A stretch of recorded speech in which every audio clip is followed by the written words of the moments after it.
This is the Talkin Bout The Hoosiers podcast, presented by HoosierIllustrated.com. Hello, ladies and gentlemen. Welcome into the Talkin Bout The Hoosiers podcast, episode 36, presented by HoosierIllustrated.com. I'm joined by Kyle Staley. I'm Drew Rosenberg today. We have a big show today, only football, but that's for obvious reasons. This is going to come out on Thursday, and tomorrow we have Indiana football in the biggest game in program history. Kyler, you're going to be there. How are you feeling? How are you doing? I'm excited. It's game week. It's the week that we've been waiting for, for a long time. And it's still so crazy to me when you just look back at where we were predicting Indiana to be, where many people were predicting Indiana to be. And throughout the whole season, it's just like, you win one game, they take care of business, win by 40 plus points. And then it's like, are the college football playoffs even like real? Like, is that a real possibility? And then they just keep winning and they keep winning and they keep dominating. And then it's like, oh my gosh, this is real. This is a real possibility. And then like you get to that Ohio State game and you're like, man, if they can beat that, they're in or whatever and stuff. No questions. They obviously get beat. Not their best performance or whatever. Then they take care of Purdue. A lot of other things happen. And here we are. We're finally here. I think it's the best draw that Indiana could have possibly got given what their schedule was. Yeah. Who they played, who they beat, who they lost to. Getting to play a college football playoff game in the very first college football playoffs with the 12-team format, you're getting to play at Notre Dame, you're in state, I guess you can call them rival, a chance for the Indiana fans to travel there, support there.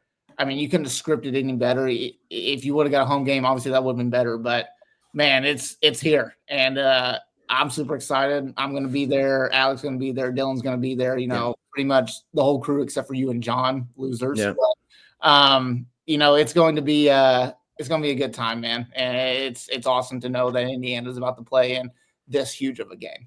Yeah, I have a question for you, a little trivia, see if you know. Okay. Kyle, do you know the last time IU played Notre Dame in football? Was it 10 years ago? No. When was it? I don't know. When's the last time they played? You might not have been. I don't think you were alive for it. 1991. I was not alive. I'm only 27. And if you want to go the last time they played before that game in 1991, 1958. Whew. And the last time. What's the series history there? Notre Dame is 23-5 against Indiana with one tie. Do you know the last time Indiana beat Notre Dame? I'll give you one hint. It's a round number. What year? 1900? I don't know. I mean, that's a round number, but 1950. It's been 74 years. Indiana has lost the last 6 games between last 6 meetings. Jeez. So it sounds like it's time to snap a streak here. Mm-hmm. I think they've lost 20 of the last 21 meetings. Yeah, 20 of the last 22. Indiana opened the series leading, I think it was 4-3 and 4-3-1 with a tie. And since 4-3-1, they are 1-20. So history, not on their side, but again, you've played once in the last 50 years. Well, let's also think about it this way too. Indiana football, I still think statistically is the worst college football program ever. So you also got to look at it that way. So it's probably a good thing that Indiana hasn't played Notre Dame in so long, because those probably would have been just multiple L's, and you're probably looking at a 30, 40 plus year winning streak on the line here. But, it's the current era. It's the current day. Friday's the most recent game coming up. So streaks are meant to be broken, and we'll just see on Friday. Yeah, quick update, though, on that. The most losses in program or in D1 football history. Northwestern's closing in. They are only 7 behind Indiana. So another season like this, Northwestern struggles. Maybe Cignetti can get Indiana from out of the bottom of college football history. I know Rutgers is also not far behind in that category either, the category that no one wants. So, maybe a couple more years of Cignetti ball, and we won't have to say Indiana's the most losses in college football history. Yeah, I think he'll get him out of that little, maybe not get him out of the bottom tier, during his tenure, but I think we're pretty safe to say that they ain't going to be the worst college football team in the next few years. Yeah, hopefully not. I mean, we've already seen, Cignetti's already active in the portal. We saw the Lee Beebe Jr. stuff, which was I have no idea what actually went on with that. I don't know if you know. He committed, decommitted, and then committed a day later. It was super weird. Sounds like a lot of agent NIL stuff to me. So a lot of moolah as a Trying to little capitalize. negotiation. Yeah. So that's all I know about it, and that's all I'm going to speculate on that one. Yeah, I mean, it's one of those things you really don't know unless you're in the room. But Indiana did land the commitment. Obviously, the running back room needed. I think Elijah Green entered the portal already. Yep. Justice Ellison, Tyson Lawton, I believe both are in their last years. I think Kalen Black will have likely step into a bigger role next year. But yeah, the running back room does have some holes. So Cignetti addressed that early. And the quarterback, we'll probably have a podcast about, who Indiana lands in the portal as quarterback. But Mendoza from Cal is the guy, worth watching. His brother, Alberto Mendoza, is a freshman already in the program. So Mendoza, his older brother, Fernando was awesome at Cal this year. I know they only went 6-6, but he was really good for them. So if Indiana lands him, he would be a really good piece and would likely start over Taven Jackson next year. Who's that? Yeah, that's obviously a big conversation with Taven Jackson. I can't wait to dig deeper in that. There's probably the podcast to do that. But who's the Penn State guy that also just set up a visit as well? Oh my God, I'm blanking on his name. Let me pull it up. What his name is. Okay, so yeah, that's another option. It sounds like a lot of people. Obviously the transfer portal and stuff too. This ain't really that episode or whatever, but a lot of people gave him high praise because it sounded like he was going to be the guy for Penn State next year, and he had to make a move here. So that's another guy to watch out. There's certainly some options out there for Indiana, but we got to talk about the current quarterback here for Indiana and what they're about to try to do on Friday. QB Rourke, the Canadian legend. I mean, what there's so much to say about Kurtis Rourke. The one thing I just want to bring up, which I found shocking, how he said he had never played a game where it was snowing, like during the game before the Purdue game, 2 weeks ago or 3 weeks ago, whatever it was. Well, can you believe that? That is crazy because what Cignetti said today, when he was talking on Zoom, he's just like, I hope it snows a lot because we got a quarterback that's from Canada. Yeah. 6 touchdown passes in that game. I mean, yeah, it was pretty damn good in the snow. Yeah, so I don't know, man, but Kurtis Rourke, talking about the game this week and stuff. Kurtis Rourke, he said a lot of good things, this week and stuff. I think the big thing that obviously stands out is, people are talking about is like potentially this is your last game or whatever stuff. Have you thought about that and stuff? He goes, we'll talk about my last game in 4 games. That shows how confident he is. That just shows the confidence level that Cignetti's put into these guys. And man, it just, when they walk into a room and this football team walks into a room and especially Cignetti and stuff, it's just like the whole vibe changed and it's serious. And that's exactly what it is. And, they talked about, this is a participation medal for Indiana and stuff. Congratulations. Here's your ribbon and stuff. Mm-hmm. Now they're looking at this as like, hey, we're going to win the whole entire thing. And that's what's great about this program is, if this was not to throw him under the bus or anything, but this is a Tom Allen led team and stuff. Yeah, this would probably be a participation medal. I'm just happy to be here type of thing. But for Cignetti, for Kurtis Rourke, for these guys, it's not. I mean, it's an opportunity for them to beat an in-state, quote-unquote, rival, I guess you could call, beat them and prove that, hey, we're here to stay. We're here to be a top football program in the state, and we're here to take care of business, and we're here to just kind of move on and go further into this college football playoff. Yeah, and I'm not trying to knock Tom Allen when I say this. It's just who he is in nature. He's a much more, I don't want to say quiet, but a raw guy. Yeah, he's very much, he's going to hype his guys up and he has energy, but it's not the, the confidence, the boisterousness that is Curt Cignetti of the, hey, we're going to win football games right away. I mean, he literally said during Big Ten Media Day this year that he was going to be back for the Big Ten championship. Yeah, he came up a game short, but to have that confidence when you're picked to finish 17th of 18th is insane. And clearly it rubs off on the players. I remember after the Northwestern game, I think Indiana's 6-0 at this time. Mikhail Kamara's in the locker room talking about the bye week. And he's like, everyone's like, the media, a lot of people, fans are like, hey, this is unbelievable what's happening right now. Like, who cares? He's like, well, no, this is just the start. Like, it's win one game at a time. And our goal isn't to, make a bowl game. It's to win a national title, get to the college football playoff. And getting to the playoff, that's the first step. Mikhail Kamara, he kind of spoke it into existence similar to Cignetti did it. And you see this. The team embodies what Cignetti, embodies who Cignetti is. They have that confidence, that swagger. Yeah, they went into Ohio and they shot themselves in the foot, got beat badly by a very good Ohio State team, but they immediately bounced back and won again, killed Purdue. And it's one of those things, if they can use that as a learning moment, it could be a big step, because going into South Bend is not going to be easy. But at the same time, I don't think it's a harder environment than going into the shoe in a game like that. No, I mean, you got pretty much the most experience you could possibly get, other than just beefing your schedule up with SEC teams and just really, really good teams, from different conferences. But going into Ohio State, obviously that was a learning moment for Indiana, and that was one that you probably really needed in a lot of ways. And honestly, if you look at it, they really didn't play that bad. It was the special teams, right, that really kind of 14 points off punts. And that's where you look at that. That's just uncommon for a Coach Cignetti team. That's uncommon for this Indiana team this year. They've always been structured. They've always been well coached, disciplined, I think is the right word there. So but yeah, you mentioned it, like the players and stuff just buy into what Cignetti has talked about, and which has just led them here.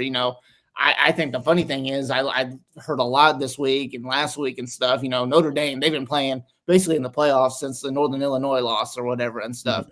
Well, Indiana's been playing that since week 1, because if they would have lost any other game besides Ohio State, they're probably not in the college football playoffs. So they really left no doubt, when it came to earning their spot here and stuff like that. So you want to talk about a team that's been, pretty much in the playoffs for the past 3 months, it's Indiana. And that's what it is. So, they're battle tested, man. Yeah. Okay. They haven't been playing, the quote unquote big teams, a lot of times, whatever and stuff, but they're battle tested. And I think they just have the mindset that they're going to come in and they're going to prove a whole lot of people wrong when it comes to facing this really, really good Notre Dame team. Yeah. And I want to talk a little bit about this game, the weather. Looks like it's going to be cold. That is for sure. Looks like it could snow. And we saw how Kurtis, Rourke, and Indiana played in their first snow game this year.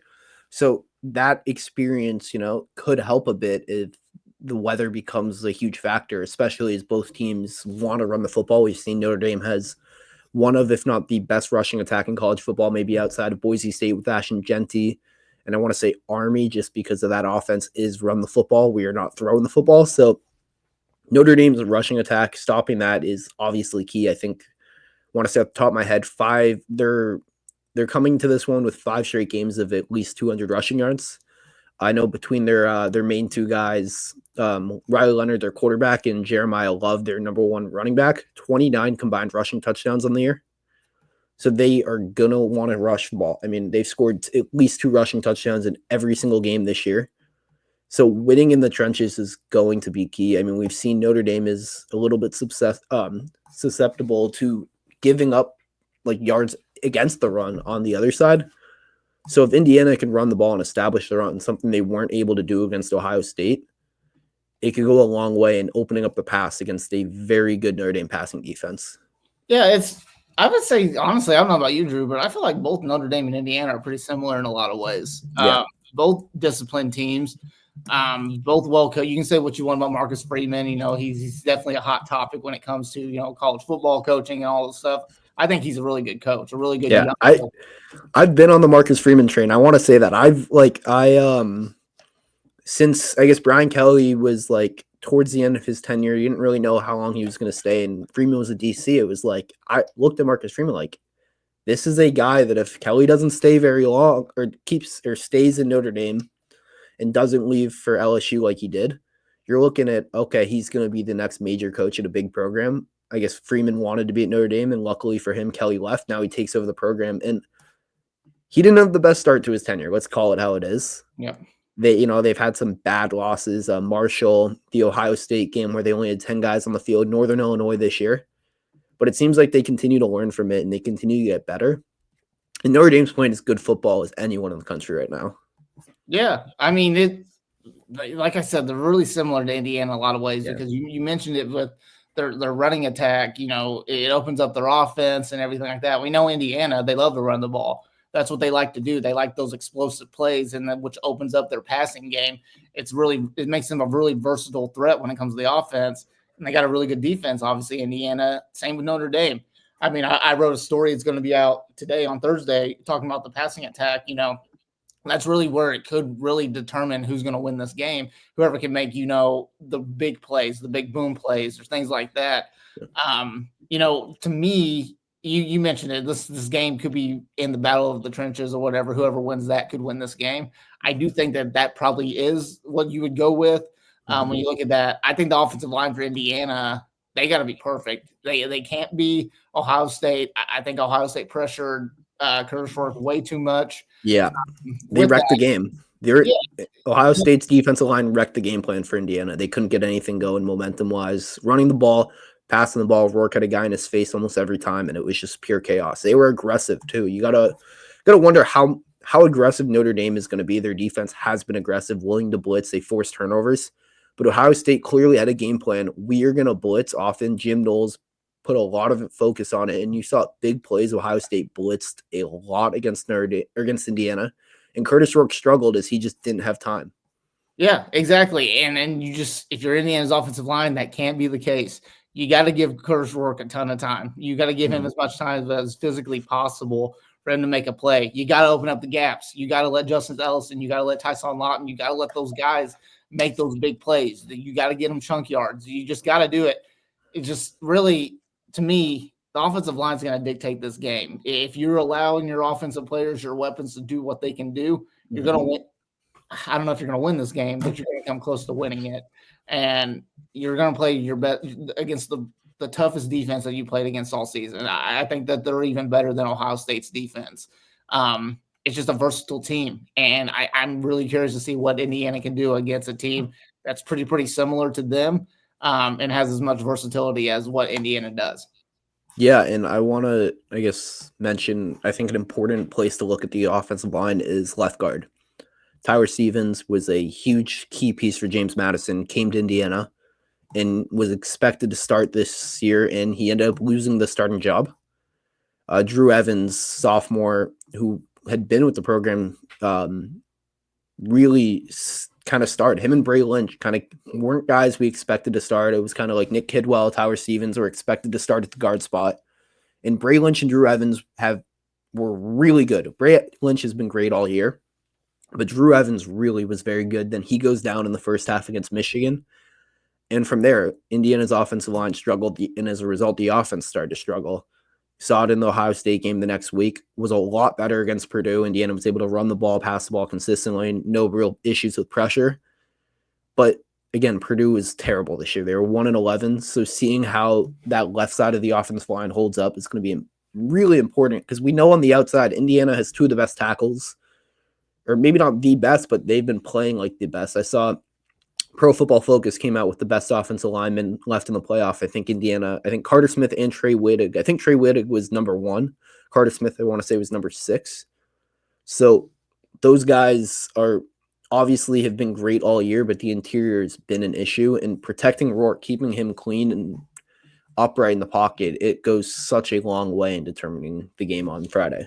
And I think the most consistent guy probably is Mike Kadick, I would say, when it comes to the interior and stuff. I mean, he just does his thing when it comes to there. But he's also got to be a guy that he's got to be what he is. He's got to be the captain of this offensive line. He's got to steer the ship in a lot of ways. So for me, it just comes down to obviously knowing what your assignment is and communicating and stuff on the offensive line.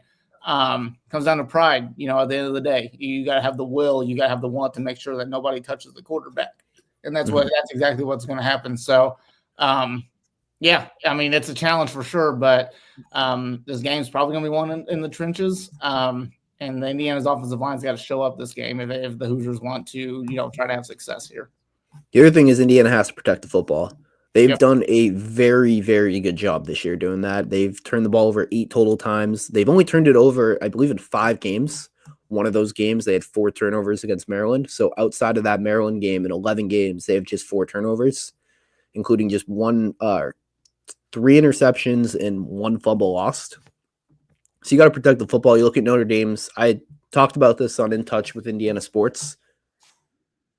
Notre Dame, in their one loss this year, they turned the ball. It was the only game they did not force a turnover in against Northern Illinois. So protecting the football is the most important thing. Notre Dame is aggressive on defense. You look at their defense, first team All-American Xavier Watts is the first guy that comes to mind. 5 interceptions on the year, including a pick 6. They had 5 pick 6s as a team, 6 defensive touchdowns as a team. They force a lot of turnovers. They've done it all year long, and that has been their calling card because their offense has struggled at times. It's no secret. You've seen it. Their passing offense has not been great.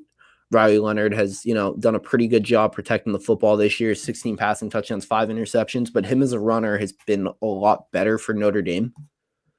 And protecting the football against a team that wants to run the football is so important. You need to make them have to go the full length of the field each time. You can't give them short field situations because they're going to take advantage and they're going to punish you for that. And we saw it against Ohio State. Indiana multiple times gave the Buckeyes short field.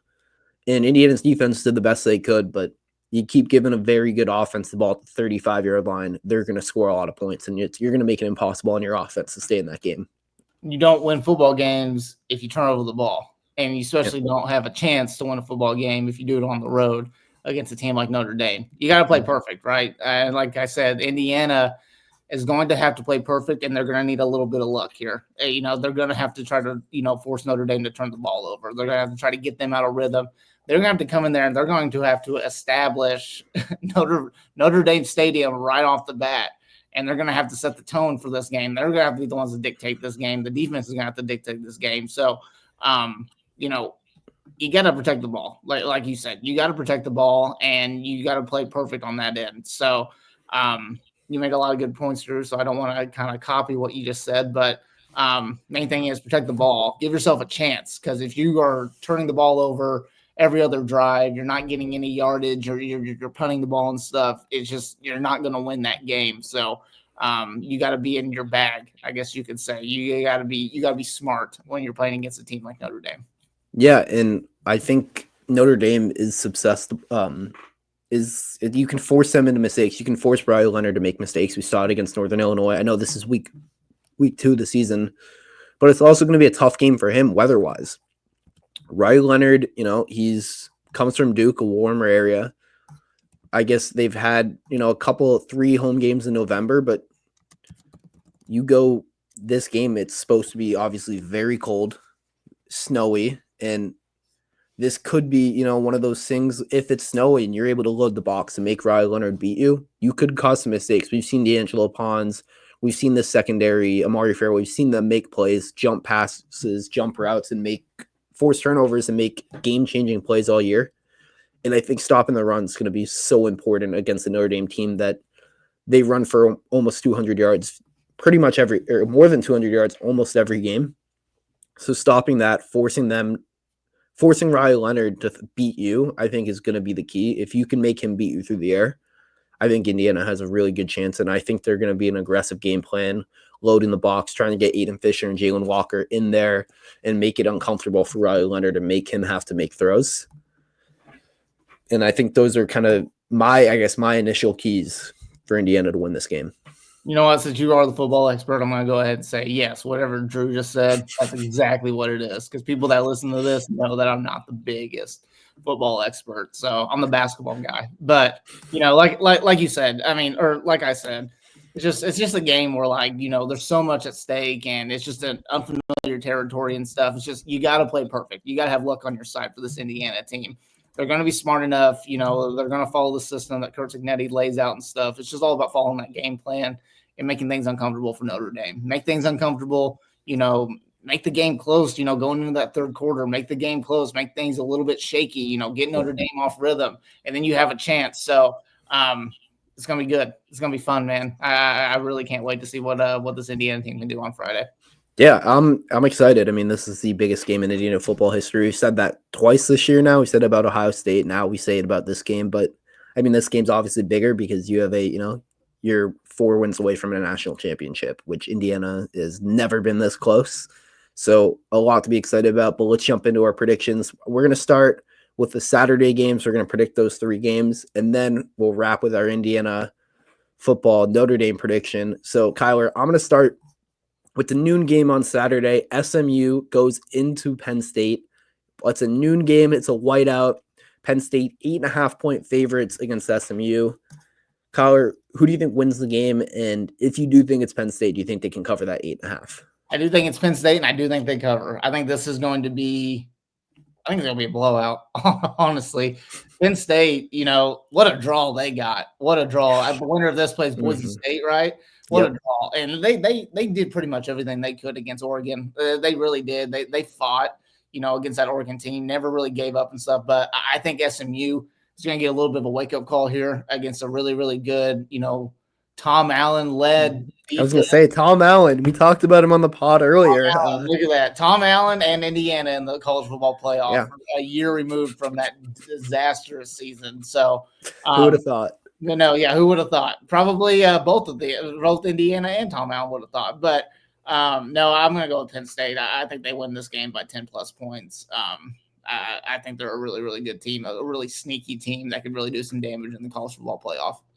Yeah, I'm in a similar boat. I think Penn State wins it pretty easily. I think this is the most James Franklin thing I've ever seen. James Franklin, it's the narrative around him is he can't win the big game. I think SMU, he should win. I think Boise State is another one he should win. And then you play the big dogs, and then that's when, James Franklin historically has crumbled under pressure. But this isn't the moment I see Penn State failing. I think they should win this game pretty comfortably, a 10, 15-point win. I hate that it's a noon game because a whiteout at Penn State is one of the coolest things. Big noon kickoff is my personal enemy because of things like this. I don't think this game is even on Fox. I just know throughout this year, Ohio State, Penn State was a noon game too, and it could have been a night game. It's just one of those things. I'm not going on my rant about big noon kickoff. I've talked about it enough this year, but I do think Penn State wins and covers the 8.5 points. Then we have a little bit of a weird one, maybe not a weird one, but the 4:00 game, Clemson at Texas, number 12 versus number 5. Clemson, I think, was the last team into the playoff winning the ACC. They are 11.5-point underdogs against Texas. Kyler, what are you thinking? I'm going to go with, first of all, it's a lot of orange. That's going to be on the field. A lot of orange. I hate the color orange. That's my least favorite. I like burnt orange. I do think the Texas orange. I'm not a big orange guy, but I think the Texas does it right. A lot of orange, and it's not going to be pretty for the eyes in a lot of things. I'm hoping that Clemson rocks their purple and orange jerseys. So, anyway, I like Texas here, but I like it a little bit closer. I think 11 is kind of an insane number. Yeah. So, I think this Clemson team's kind of slept on them just a little bit. They're obviously Dabo's Dabo and a lot of things, but I like Texas to win that game. I think they have just a little bit more pieces. Having the home field advantage helps out a ton there, but I think this could be a really, really fun game, that you just don't see all that often. So give me Texas, give me Clemson to cover. I'm on the complete opposite. I do think Texas wins. I think they're going to win pretty comfortably. I think Clemson probably covers the 11.5, but I think it's going to be like a 7-10 point win. But I don't think it's going to be that exciting of a game. I think it's going to be a low scoring game. I think both teams have real question marks about their offenses. Texas's offense has been so inconsistent, but their defense is very good. Clemson also is a very good defense. I think it's going to be a low-scoring game. I think something like, 27-17 is kind of what I'm thinking for a final score. I think Texas does win, though. I think it being in Austin makes a huge difference and just makes it really tough on Clemson, just too much to overcome. The talent gap is there. I do think Dabo is one of the best coaches in college football. I know they haven't been great recently. I think they'll be ready to play, and I think they'll keep it respectable, but I think Texas does end up winning. And then arguably the most exciting game for non-Indiana fans, I guess, the most exciting game of the 4, number 9, Tennessee at number 8, Ohio State. Ohio State, a 7-point favorite. Freshman quarterback Nico Iamaleava. I totally butchered that. He has the hardest last name to you set yourself up for that one. You didn't even I should have just said Nico. Yeah. Nico is. If you don't know the name Nico, however you say his last name is, I'm not butchering it twice. Look him up. I think he was the number 2 quarterback. I want to say behind Arch in that class, redshirt freshman. He's truth is, he's probably the reason Taven Jackson transferred from Tennessee. Because with Nico coming, Taven was never going to get a shot to play because Nico's that talented. Yeah. So who's favored in that one? I'm going to say Ohio State. Ohio State is a 7-point favorite. I think this is going to be a really fun game. I'll let you go first with your prediction, but I'll give you mine after. I'm going to go with Tennessee. I think I'm going to go with Tennessee to go on the road here.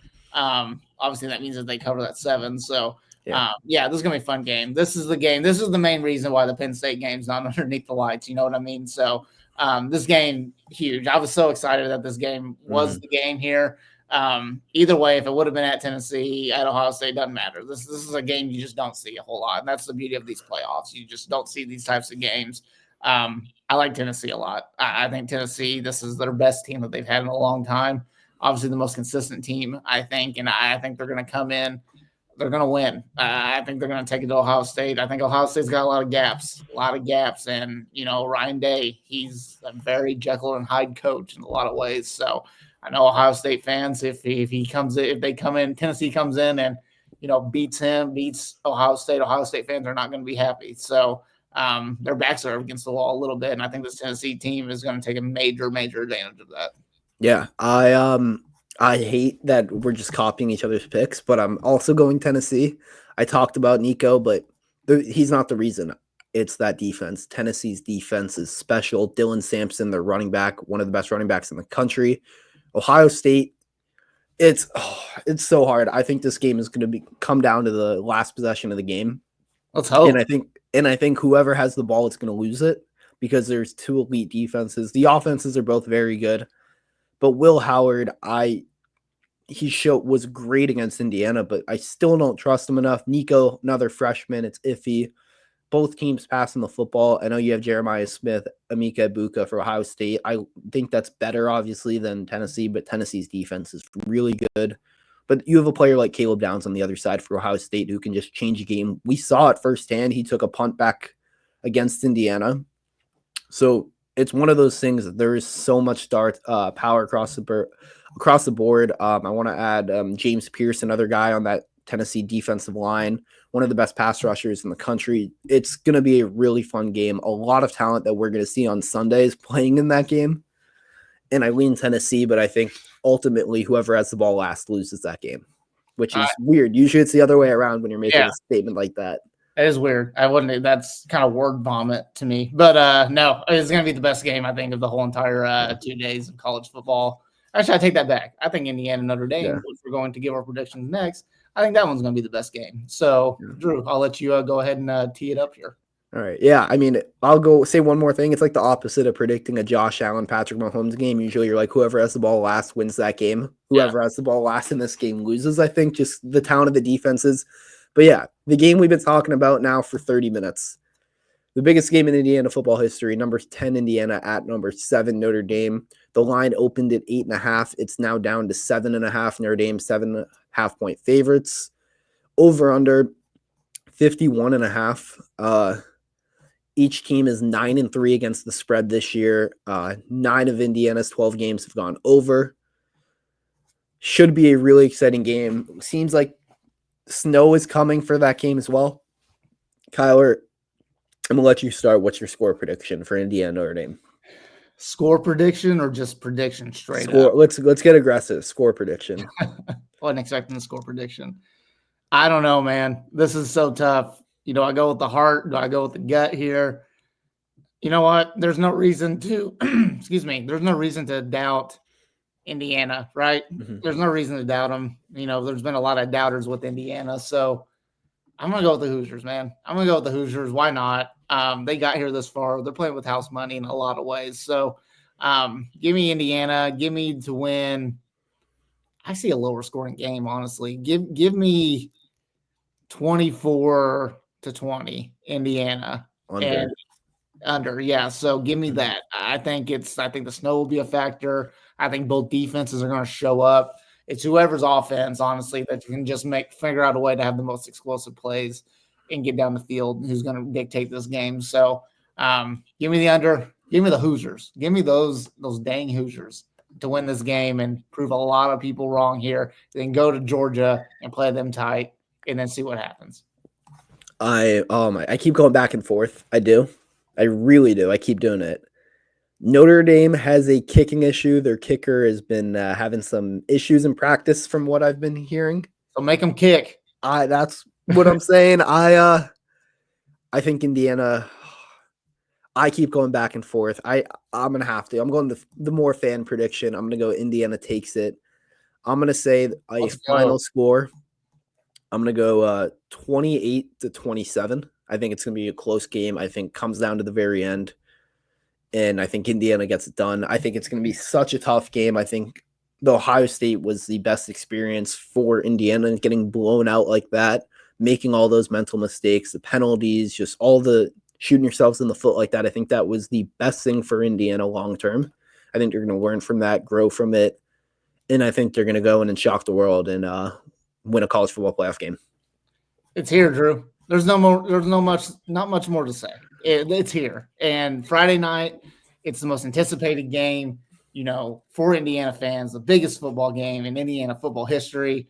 There's going to be a lot of red there. I don't care about the ticket prices or anything like that. Indiana fans are going to figure out a way to get there. Mm-hmm. And Notre Dame fans, I'll be the first to admit, not a big Notre Dame guy. Never have been. I kind of grew up, taught to hate Notre Dame in a lot of ways. But I'm not going to do that. I'm trying to be unbiased journalism here.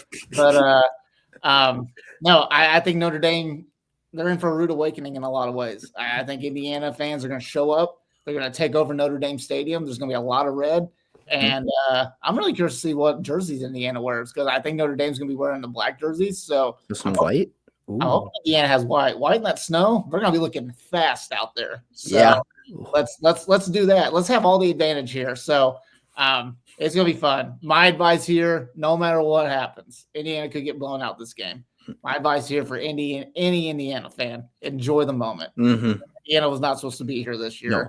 Who knows if they'll ever come back? Who knows? So enjoy it. It's going to be a blast either way. And it's really just a nice, whatever happens, it's a nice celebration of what a tremendous season this was. This was supposed to be step one of a rebuilding process. Indiana is so far ahead of schedule. Enjoy it. Indiana's not supposed to be here. That is the most accurate way you can describe it. If they lose this game by 50 points, it's going to suck. It's going to hurt. Saturday's going to suck. But again, the fact they got here says so much about Cignetti and what he's been able to do, the belief this program has. And now you have the further investment from Scott Dolson, Pam Whitten, as they're trying to sustain this product. So either way, Indiana football is in an unbelievable place, but it's going to be so much fun. It's such an exciting game and just so much, I guess, to look forward to as an Indiana football fan. For coverage of the game, Kyler, you're going to be there. Dylan Traeger also going to be there. Alec will be there. So we'll have 3 on site for HoosierIllustrated.com. Not confirmed yet, but very likely I'm going to be going live after the game on the Hoosier Illustrated YouTube. I think either with you, Kyler, or Alec. I don't know if you know this yet. One of the two. News to me. So the very likely I will be hosting a little live stream. So join in. We'll talk football about, Indiana's matchup with Georgia, most hopefully. Or if, they end up losing, we'll be recapping the season and, what's next. But so much to look forward to content-wise. I know we didn't talk any basketball, but we'll have coverage of the Chattanooga game on Saturday. We have a basketball draft episode coming up for the holidays. And then after that, Indiana basketball Big Ten preview. As Indiana, played their, dipped their toe in the water with Nebraska, Minnesota. But a full preview with them jumping into the heart of the Big Ten schedule. For all things IU athletics, make sure you're following Indiana_FRN on Twitter and Facebook, and check out the HoosierIllustrated.com website.